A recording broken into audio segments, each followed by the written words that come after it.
జమ్మూలో ఉగ్రమూకలు మళ్లీ తెగబడ్డారు. సామాన్య ప్రజల టార్గెట్గా గ్రెనేడ్ దాడికి దిగారు. బస్సులో గ్రెనేడ్లు పేల్చారు.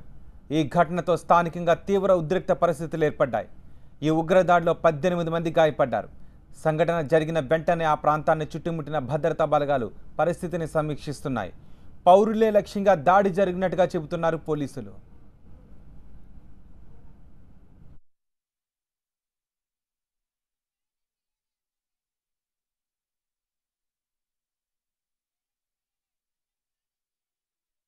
అత్యంత రద్దీగా ఉండే జమ్మూలోని బస్ స్టాండ్లో ఉగ్రవాదులు గ్రెనేడ్లు పేల్చారు. ఆగి ఉన్న ఓ బస్సులో ముందుగా పేలుళ్లు సంభవించాయి. దీంతో ప్రయాణికులు ఒక్కసారిగా చెల్లాచెదురయ్యారు. ఏం జరిగిందో తెలియక స్థానికులు, వ్యాపారులు ఒక్కసారిగా పరుగులు పెట్టారు. ఆ వాతావరణం అంతా భీతావహంగా మారిపోయింది. 18 మంది గాయపడ్డట్టు ప్రాథమిక సమాచారాన్ని బట్టి తెలుస్తోంది. పోలీసు ఉన్నతాధికారులు హుటాహుటిన ఘటనా స్థలానికి చేరుకుని పరిస్థితిని అంచనా వేస్తున్నారు.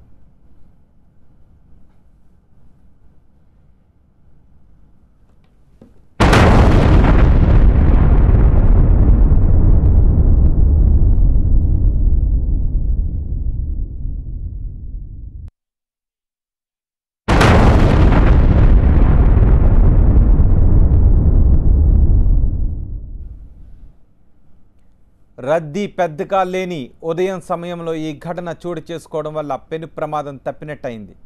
అయితే గ్రెనేడ్ పేల్చిన బస్సులో కూడా ఎక్కువగా ప్రయాణికులు లేనట్టుగా తెలుస్తోంది. చుట్టుపక్కల ఉన్న కొన్ని బస్సులు కూడా పాక్షికంగా ధ్వంసమయ్యాయి.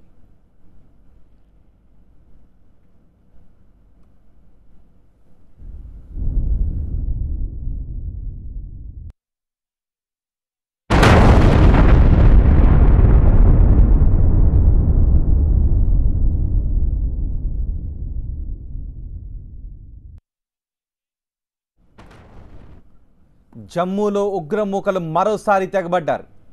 సామాన్య ప్రజలే టార్గెట్గా గ్రెనేడ్ దాడికి తెగబడ్డారు. ఓ బస్సులో గ్రెనేడ్ను పేల్చారు. ఈ ఘటనతో స్థానికంగా ఉద్రిక్త పరిస్థితులు ఏర్పడ్డాయి. ఈ ఉగ్రదాడిలో 18 మంది గాయపడ్డారు. సంఘటన జరిగిన వెంటనే ఆ ప్రాంతాన్ని చుట్టుముట్టిన భద్రతా బలగాలు పరిస్థితిని సమీక్షిస్తున్నాయి. పౌరులే లక్ష్యంగా ఈ దాడి జరిగినట్టుగా చెబుతున్నారు. అత్యంత రద్దీగా ఉండే జమ్మూలోని బస్ స్టాండ్లో ఉగ్రవాదులు గ్రెనేడ్లు పేల్చారు. ఆగి ఉన్న ఓ బస్సులో ముందుగా పేలుళ్లు సంభవించాయి. దీంతో ప్రయాణికులు ఒక్కసారిగా చెల్లాచెదురయ్యారు. ఏం జరిగిందో తెలియక స్థానికులు, వ్యాపారులు ఒక్కసారిగా పరుగులు పెట్టారు. ఆ ప్రాంతమంతా భీతావహంగా మారిపోయింది. 18 మంది ఈ ఘటనలో గాయపడ్డట్టుగా చెబుతున్నారు. పోలీసు ఉన్నతాధికారులు హుటాహుటిన సంఘటనా స్థలానికి చేరుకొని పరిస్థితిని అంచనా వేస్తున్నారు.